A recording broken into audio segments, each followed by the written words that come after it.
자, 오늘 본문은 여러분들 2700년 전에 여러분들 이사야가 부른 노래입니다. 이런 문학적으로도 굉장히 뛰어난 노래라고 또 그 설교라고 이야기합니다. 이게 문학적으로 뛰어나다는 얘기는 무슨 얘기냐면 하고 싶은 이야기를 굉장히 극적으로 잘 표현한 거예요. 오늘 본문을 그냥 어떤 문학적 표현 없이 그냥 만약에 이야기한다면 이거예요. 하나님께서 이스라엘과 남유다, 왕국이 갈라졌으니까 그 두 나라를 너무 사랑하셨는데 그들이 잘 못했다, 이걸로 끝이에요.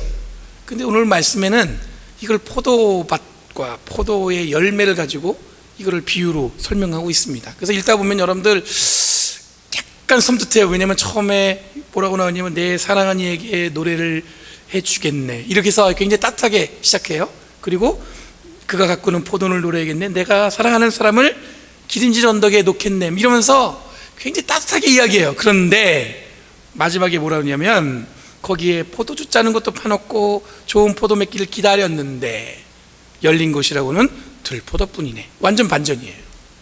그러니까 참 잘해서 모든 것이 완벽하게 됐는데 뭐예요? 열매가 형편없는 거예요. 그러고 나서 이어지는 3절부터는 굉장히 여러분들 이 이사야 예언자가 거의 뭐 하나님께서 어떤 마음인지를 잘 표현해 주고 있습니다. 분노스럽게 이들이 왜 지금 열매를 제대로 맺지 못한 것에 대한 책망과 함께 이어지고 있습니다. 여러분, 하나님이 포도원 주인입니다. 그리고 좋은 포도밭을 하나님이 마련해 주셨습니다. 어느 정도 언덕에 이 여러분들 포도밭이 좋으려면요, 높아도 농평지여도 안 되고 약간 언덕이 좋대요. 그리고 햇빛도 잘 들고 또 뭐가 좋아야 돼요? 배수가 잘 된대요. 이게 물이 고이면 안 된대요. 물이 흘러서 잘 빠져나가서 이런 포도가 잘 열려야 된다고 합니다. 근데 여러분들 그 이스라엘의 이 포도밭과 이 캘리포니아에서 우리가 이 사는 곳이 센트럴밸리잖아요. 이곳에 있는 기후가 비슷해요. 그러다 보니까 비슷한 포도밭의 환경이 있어요. 근데 그 중에 가장 좋은 포도밭이 뭐냐면 이 오름직한 언덕에 만들어진 포도밭입니다. 태양도 잘 받고 그 다음에 기름진 토양에 그 다음에 물도 잘 빠져나가고, 그런 곳에 하나님께서 포도밭 주인처럼 포도밭을 꾸미고 있습니다. 한번 생각해 보세요. 의욕적으로 포도밭을 가꿀 땅을 찾았습니다. 그리고 기름진 땅에 땅을 파고 포도주를 짤 틀도 세우고 망대도 세우고 좋은 포도 묘종도 갖고 와가지고 심어놨습니다. 그 이유가 뭡니까? 딱 한 가지예요. 좋은 포도를 수확하고 싶은 마음이겠죠. 그런데 좋은 포도가 열리지 않았습니다. 쓸모없는 들 포도만 열렸다고 이야기하고 있어요. 여러분, 보통 이런 상황이 오면은 포도밭 주인은 어떻게 하냐면 포도 묘종이 잘못됐나? 이렇게 한번 생각해 봅니다. 혹은 자기가 좋은 땅에다가 물도 잘 주고 햇빛도 잘 들었는데 포도나무가 안 열렸다면 혹시 그 땅 안에 아니면 그 주변에 뭔가 잘못된 게 있지 않는가 찾아봐요. 그런데 이 오늘 본문에 나오는 이야기는 그냥 이 포도밭을 완전히 다 갈아엎어 버린다고 이야기하고 있습니다. 울타리도 없애고 땅도 갈아엎고 밭을 아예 못 쓰게 한다는 거예요. 여러분, 울타리를 없앴다는 얘기는 여러분들 더 이상 밭으로 그 땅을 사용하지 않겠다는 거예요. 더 이상 그곳에 무언가를 심지 않겠다는 겁니다. 여기까지 뭐 그럴 수 있다 생각하는데 아예 황무지를 만들어서 어떤 풀도 자라나지 못하게 한다는 겁니다. 이상합니다. 이 포도밭을 준비할 때는 이 주인은 최선을 다해서 준비했습니다. 그런데 좋은 열매 맺지 못했다고 아예 포도밭을 황무지로 만들어 버린다는 것은 약간 지나치다는 생각이 들어요. 그러니까 이렇게 지나칠 정도로 하나님이 이스라엘과 유다에 대한 마음이 이렇다는 뜻이에요. 이 정도로 하나님은 어떤 마음이냐면 완전히 갈아엎어서 더 이상 풀 한 폭이 나지 않게 그 땅을 만들어 보겠다는 거예요. 그만큼 하나님이 이스라엘과 유다에게 어떤 희망도 기대도 걸지 않겠다는 겁니다. 여러분, 이사야는 주로 남유다에서 활동했던 이런 예언자였습니다. 아마 이사야가 활동했을 때는 북이스라엘은 거의 아수르에서 멸망한 직후 그 정도 됐을 거예요. 이제는 여러분들 겨우 이제 남유다만 살아남았는데 이 남유다가 온전한 하나님의 말씀으로 돌아서기를 바라는 마음으로 이사야가 예언을 하고 있습니다. 여러분, 예언은 우리가 미리 앞으로 다가오는 것을 이야기하는 것이 아니라 하나님의 말씀을 대신 이사야가 전하는 거예요. 그래서 예언은 대언이에요. 그리고 어쩔 때는 여러분들 뭐냐면 이미 일어난 사건을 앞으로 일어날 것처럼 이야기합니다. 왜냐하면 그 남은 사람들에게 뭘 주기 위해서요? 긴장, 교훈을 주기 위해서, 하나님 뜻은 이렇다는 걸 말씀하기 위해서. 여기서 끝나는 것이 아니라 그 너머에 하나님께서는 이렇게 말씀하신다는 그 의미를 주기 위해서 그렇게 이해합니다. 그런데 이것을 지키지 못한 것을 지적하는 것, 이것이 바로 예언의 내용이에요. 이것을 기본으로 짐작해 보면 여러분, 이스라엘이 멸망한 이유와 남유다가 위기에 빠진 이유는 여러분들 같은 이유라고 볼 수 있습니다. 그러니까 북이스라엘이 망한 거하고 남유다가 지금 위기에 봉착한 것은 같은 이유 때문이에요. 그리고 이사야가 볼 때는 이대로라면 남유다도 어떻게 돼요? 북이스라엘처럼 어떻게 돼요? 멸망하고 마는 거예요. 되게 어려운 질문이죠. 여러분들, 그는 왜 북이스라엘이 멸망했고 남유다가 멸망의 위기가 왔는가? 여러분, 간단하게 말하면 오늘 본문 내용대로 하면 뭐예요? 좋은 열매 맺지 못해서 그렇다는 거예요. 좋은 열매. 여러분, 좋은 열매는 다르게 표현하면 어떻게 표현할 수 있을까요? 저는 좋은 믿음이라고 생각합니다. 여러분들, 좋은 믿음은 어디서 오냐면 하나님을 믿는 것은 여러분들 하나님의 전적인 능력을 믿는 거예요. 그러니까 여러분, 우리가 믿음이 좋아요. 근데 믿음의 좋은 결과가 뭔지 아세요? 더 좋은 믿음을 얻는 거예요. 포도밭 주인이 하나님이 결국 좋은 열매를 맺지 못하는 포도나무와 그 밭을 파괴하는 이유도, 아무리 좋은 환경을 제공해도 하나님이 그러잖아요. 내가 못 해준 게 뭐 있냐, 다 해줬다. 아무리 좋은 햇빛과 물을 주어도 절대로 좋은 포도 열매를 맺을 수 없다는 것을 하나님이 아셨기 때문에 그 포도밭을 어떻게 하는 겁니까? 완전히 없애버리겠다는 거예요. 여러분, 우리들이 그리스도인이라는 것은 여러분들 예수를 믿는 사람들이란 뜻입니다. 이 말은 간단하면서도 굉장히 중요한 이야기가 담겨져 있어요. 예수 믿는다, 교회 다닌다. 여러분, 그것은 그냥 단순히 문장에서 머무는 것이 아니라 그 너머에는 여러분들 많은 것들이 포함되어 있습니다. 그래서 사람들은 우리를 어떻게 해요? 예수 믿는 사람이 어떻게 저럴 수 있어, 이런 얘기를 하죠. 그 이유가 뭐예요? 우리에 대한 기대가 있어서 그런 거죠. 우리는 예수님을 믿습니다. 근데 그걸로 끝나는 것이 아니라 그 믿음에는 뭐가 있어야 되냐면 책임이 함께 따라야 되는 건데, 그 책임이 뭐냐면 오늘 본문에 있는 내용을 빌어서 쓰면은 뭐예요? 좋은 열매를 맺을 수 있어야 되는 거예요. 여러분, 믿음 좋은 열매가 뭐예요? 축복받는 겁니까? 삶의 번영? 아니면 능력 받는 거예요? 그런 거 아니에요. 아까도 말씀드렸지만 믿음의 좋은 열매는 더 좋은 믿음입니다. 여러분, 좋은 믿음을 통해 모든 것이 잘 되었을 수 있습니다. 그렇죠? 믿음 좋으면 내 삶에 주님께서 함께 하셔서 여러분들 정말 좋은 일들이 나한테 일어날 수 있습니다. 그걸 부인하는 게 아니에요. 분명히 하나님을 잘 믿는 사람은 축복받을 수 있습니다. 근데 물질적인 축복도 그렇고 여러 가지 좋은 삶으로 초대될 수 있지만, 근데 여기서 끝이 아니라 더 깊은 믿음의 세계로 들어가는 것이 바로 믿음의 열매라는 거예요. 그러니까 거기서 머무는 것이 아니라, 여러분, 믿음 있어, 그걸로 끝나는 것이 아니라 더 좋은 믿음으로 간다는 거예요. 근데 대부분 뭐냐면 이 좋은 믿음의 열매가 더 좋은 믿음으로 나가지 못한 경우가 많이 있어요. 믿음이 점점 높아지고 교회에서 하는 역할도 점점 높아지니까 어떻게 됩니까? 세상의 중심도 내 중심으로 가요. 여러분, 제가 지난주에 엠마오 가는 길 가서 봉사하고 왔는데 제가 하는 주제가 뭐였냐면 은혜의 방해였어요. 그 주제가 뭐냐면 은혜를 방해하는 것들이 뭐가 있는가 봤는데, 여러분, 우리가 받은, 하나님부터 받은 은혜의 방해는 누가 가장 크게 방해하는 줄 아세요? 바로 나 자신이에요. 하나님은 은혜 주셨음에도 우리가 어떻게 해요? 나 중심으로 바뀌다 보니까 하나님이 주시는 안중이 더 없고 내가 생각하는 대로, 내가 꿈꾸는 대로, 내가 하고 싶은 대로 하는 거죠. 여러분, 믿음은 점점 자신을 더 어떻게 보면은 소박하게 만들고 하나님의 능력을 더 크게 의지하는 것이 여러분 믿음이라는 것입니다. 하나님을 믿고 의지하세요? 지금도 변함없이 그 마음을 가지고 계세요? 그럼 여러분들 믿음은 더 좋은 열매로 여러분들 삶으로 이끌어간 줄 믿습니다. 예전에 한번 얘기한 적이 있는데, 2013년도인가 제가 오클랜드 교회에서 학생 목사로 이제 첫 사역하는 날이었어요. 근데 그날 이제 교회 처음 이제 사역을 시작하니까 인사를 하잖아요. 인사를 하고 예배 거의 마칠 때쯤 됐는데 그때 그 교회학교, 우리도 똑같아요. 교회학교 시간이 똑같아요. 근데 그 건물 2층에서 교회학교가 예배를 드립니다. 그때 예배 거의 끝날 쯤 됐는데 막 큰 소리가 났어요. 위에서요. 난리가 난 거예요. 그랬더니 선생님 하나가 뛰쳐 내려오더니 저하고 저 집사람을 찾는 겁니다. 왜냐 해서 제가 뛰쳐서 놀라서 올라가 봤는데, 그때 아마 선생님이 그 아이들한테 하나님의 능력은 위대하세요, 능력은 우리 주님이 주세요, 뭐 이런 주제로 뭔가를 한 것 같아요. 그래서 무거운 의자를 아이들이 둘이서 들면서 막 힘 있다, 이게 뭐냐면 하나님이 주신 능력으로 이런 일을 할 수 있다, 뭐 이런 주제인 것 같아요. 근데 우리 아들은, 남들은 둘이서 하나씩 드는데 우리 아들은 혼자 들어보겠다 번쩍 든 거예요. 근데 이게 애가 그때만 해도 어렸죠. 2014년이면 얘 어릴 때죠. 5살, 6살 그쯤 됐네. 번쩍 들었다가 의자가 무거우니까 넘어졌어요. 근데 넘어지면서 그 무거운 의자가 넘어진 우리 그 나우 그 아들의 손가락에 떨어진 거예요. 그 손가락이 잘라졌어요. 그래서 제가 그 손가락을 부둥켜 안고, 애도 부둥켜 안고 오클랜드에 있는 하이랜더 그 응급실로 뛰어들어갔단 말이에요.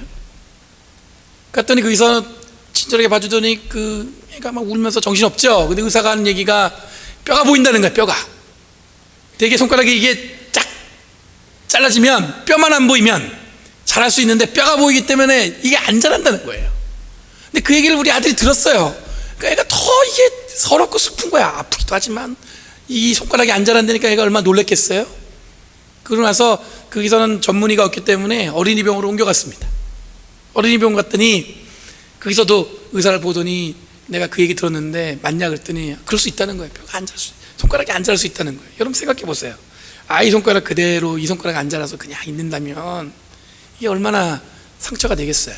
근데 그 다음날 손가락만 보는 의사가 있어요. 손가락만. 근데 그 의사가 오더니 굉장히 젊은 의사였어요. 제가 알기로는 그분이 태국 분이었나. 근데 그 여자분이 딱 보더니 걱정하지 말라는 거예요. 요즘에는 의술이 좋아져가지고 동물의 뼈로 자극을 딱 주면 손가락이 자란다는 거야. 그러고 나서 수술이 잘 됐어요. 지금 보셔도 알겠지만 우리 아이 손가락이 잘 자라고 있어요. 근데 언젠가, 전 기억이 없는데 우리 집사람이 그 얘기하는 거예요. 어느 날 나우가 그런다는 거예요. 자기가 언제 하나님이 살아계신 줄 알았냐면은 자기가 손가락이 안 자란다고 그랬을 때 너무 아팠는데 그 다음날 의사 선생님이 손가락 자랄 수 있다는 얘기 듣고 자기가 하나님께 기도했다는 거예요. 그런데 하나님이 어떻게 해요? 손가락을 자라게 해주셨다는 거예요. 그래서 우리 아들은 얘기가 하나님은 그래서 살아계시다는 거야. 이제 그 얘기 들으면서 제가 놀랐어요. 그것까지 생각을 못했잖아요. 저는 내가 믿음이 있다는 거예요. 그래서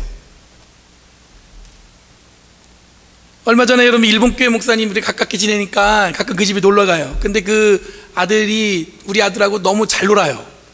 어떻게 노냐면 아주 개구지게 놀아요. 엉망진창입니다. 정신없이 놀다가 방문이 잠겨버린 거예요. 그랬더니 걔가 좀 그 일본 교회 목사님이 좀 나이가 어린데 우리 아들보다 걱정 근심이 막 온 거예요. 엄마한테 혼날 생각, 여기서 어떻게 나가야 되는 생각. 근데 우리 아들이 그랬다는 거예요. 걱정하지 마, 하나님께 기도하면 돼. 나 그 얘기 듣는데 우와, 여러분 믿음이라는 게 여러분들, 야 어떻게 저 아이에게 그렇게 자리 잡았을까. 저는 뭐 그런 얘기 강요한 적도 없고 가르친 적도 없고 했는데, 제가 왜 이야기를 말씀드리냐면 여러분들 아이가 그런 거에 귀엽죠. 그냥 마냥 귀엽죠. 아니 어떻게 저런 마음을 갖고 있을까. 그래서 제가 언젠가만 물어봤어요. 너 나중에 커서 목사 될래? 그랬더니 자기는 절대로 싫대요. 그러니까 믿음이 있다 가지고 그 길을 가겠다는 건 아닌데, 근데 자기는 하나님이 살아계신 걸 믿는데요. 여러분 그걸 믿는데요. 이제 제가 그 얘기를 들으면서 무슨 생각이 들었냐면, 여러분 믿음이라는 게 여러분도 어쩌면 무모한 길을 가는 것과 똑같은 것 같아요. 누가 대신 이야기해줘서 나한테 그 마음에 새겨질 수가 없어요. 내가 아파봤고 내가 아픈 것을 극복해봤고 하나님이 그것을 고쳐주셨다는 그런 확신이 있으니까 그 믿음이 생긴 거예요. 제가 아무리 내가 만난 하나님에 대해서 우리 아들한테 설명하면 그 아들이 아 그래 아버지가 믿는 하나님 내가 믿어야지 이런 만 같겠어요? 그게 아닌 거예요. 여러분들 믿음은 철저하게 여러분들의 개인적인 경험을 통해서 여러분들 드러나는 겁니다. 근데 여러분들 우리는 믿음을 너무 쉽게 얘기해요. 믿음 있으세요? 네, 아멘. 근데 믿음이 어떤 믿음이냐면 하나님이 전적으로 내 삶에서 동행하시고 함께 하시고 역사하시는 것이 그 믿음이에요. 지금 여러분도 혹시 삶에 복잡한 것들이 있죠? 없을 수가 없어요. 살아간다는 것 자체가 복잡이에요. 근데 그 안에 철저하게 여러분 하나님을 믿으시면서 그 삶을 살고 계세요? 이건 저한테도 묻는 물음이기 때문에 여러분들 묻는 거예요. 여러분, 제가 볼 때는 좋은 믿음은 여러분들 좋은 믿음의 열매를 맺게 합니다. 내가 믿음이 좋아갖고 내가 더 큰 삶을 사는 것도 아니고, 믿음이 좋다는 것은 내가 더 성숙한 믿음을 끌고 가는 겁니다. 하나님이 볼 때 이스라엘과 남유다가 그러지 못했어요. 그들한테 기대가 있었어요. 정말 좋은 토양으로 많은 것을 주었는데 그들의 열매는 형편없었다는 겁니다. 하나님이 이들이 좋은 믿음의 열매를 맺지 못한 이유를 이어지는 본문 두 가지들을 들어서 지적하고 있어요. 8절에 보니까 이 남유다하고 북이스라엘이 뭘 했냐면은, 첫 번째는 집과 땅이 불평등하게 소유되고 있었습니다. 무슨 얘기냐면 더 차지하려고 노력했어요. 내가 집이 2개 있는데 3개, 4개, 5개, 6개 더 가지려고 노력했단 말이에요. 집과 밭을 늘려갔다고 얘기하고 있습니다. 그리고 두 번째 시작은 11절 말씀에 나오는데 뭐냐면, 이른 아침부터 포도주에 취해 있었습니다. 향락과 무절제한 삶을 통해서 하나님의 일에는 관심이 없었던 거예요. 간단히 말하면 여러분, 부자인 자들이 더 부자가 되려고 했고, 향락에 빠진 그들이 여러분들 하나님에 대한 일절 관심도 없었습니다. 그 말은 뭐냐면 이웃에 대해서 전혀 관심이 없는 거예요. 이것 때문에 하나님이 이 포도원을 박살내겠다고 하신 겁니다.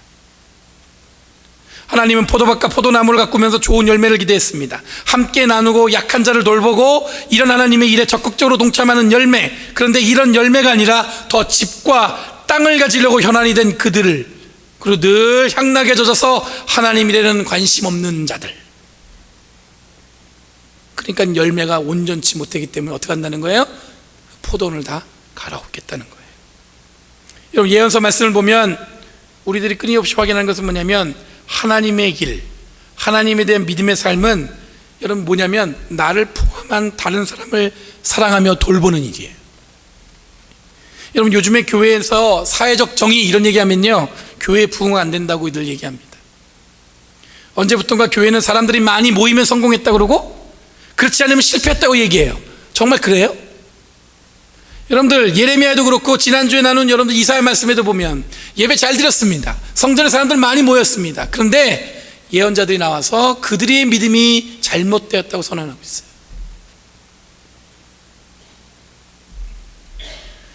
하나님을 믿는다는데 그 믿음이 온전치 못해서 그렇습니다. 여러분, 하나님을 잘 믿으면 더 좋은 믿음을 갖게 됩니다. 이것이 믿음의 열매입니다. 더 좋은 믿음이란 하나님의 의로움으로 이 땅에 실현하기 위해 노력하는 믿음입니다. 그러니까 그 얘기는 뭐냐면, 내가 이제는 나만 생각하면서 사는 게 아니라 옆에 사람의 상처도 돌보는 거예요. 아픈 사람이 누가 있는지, 고통받는 자가 누가 있는지, 또 그 안에서 너무 처절하게 자기의 삶을 꾸려가기 위해서 처절하게 사는 사람이 누가 있는지, 내 그 사람을 위해서 뭐 하는 거예요? 기도하고 그 삶을 함께 동행해주고 그 손을 붙들어주고 그들과 함께 살려는 노력, 이것이 바로 더 좋은 믿음의 열매라는 것입니다. 이사야가 들여다본 북이스라엘 멸망과 남유다의 위기는 끊임없는 욕망과 무관심에서 익숙해져서 나온 결과입니다. 이것은 하나님이 원하시는 열매가 아니었다는 겁니다. 그렇다면 하나님의 열매가 무조건 가난하고 하나님의 일에만 몰두하는 것인가? 그렇지 않습니다. 더 차지할 수 없을 때까지 집과 땅을 차지하려고 했다는 것은 여러분들 전혀 다른 이들에 대해서는 요만큼도 생각하지 않았다는 얘기예요. 이른 아침부터 포도주에 취했다는 얘기는 뭐냐면 남을 배려하는 삶을 살지 않았다는 얘기입니다. 이것은 오늘 본문에 분명하게 나쁜 열매, 들포도, 곧 포도밭을 갈아엎는 그 이유라고 얘기하고 있습니다. 좋은 믿음의 열매는 더 좋은 믿음인데, 이게 어떤 축복, 어떤 파워도 아니고 하나님을 더 사랑하고 더 깊이 사랑하는 마음이 허락되는 겁니다. 그걸 통해서 우리가 비로소 누군가를 더 마음에 두고, 여러분들 함께 살아가면서 여러분들 느껴지잖아요. 아, 저 사람이 정말 고통스럽구나. 그 당시에는 여러분 고아 과부라면 오늘날 여러분 고아와 가부 같은 삶을 사는 사람들이 있잖아요. 그런 사람들이 여러분들 마음에 밟힌다면 그들을 향해서 여러분들 마음을 활짝 열고 우리가 할 수 있는 일을 했으면 좋겠습니다. 여러분들 개인적으로만 믿음이 더 좋은 믿음을 갖는 것뿐만 아니라 교회도 더 좋은 믿음을 가져야 돼요. 그럼 교회가 해야 할 일은 뭐냐면 정말 이 땅에서 어려운 사람들, 누군가의 도움이 없으면 일어날 수 없는 사람들, 그 사람들을 향해서 여러분들 우리의 몸과 마음을 활짝 열고 그들의 손을 붙들 수 있는 은혜와 사랑 가운데 좋은 열매로 하나님께 드리는 저와 여러분들 되길 간절히 바랍니다. 기도하겠습니다. 하나님, 오늘 주님이 우리에게 말씀하신 것 잘 기억하고 잊지 않고 더 좋은 열매 맺고 사는 저희를 되게 하여 주시옵소서. 하나님, 믿음의 열매가 주님께서 만족할 수 있도록 우리들이 최선을 다해 헌신하게 하시고, 더불어 이 교회를 통해서 아버지 하나님, 주님의 좋은 열매들이 이 땅에 가득가득 넘쳐나도록 우리를 사용하여 주시옵소서. 감사드리며 예수님의 이름으로 기도합니다.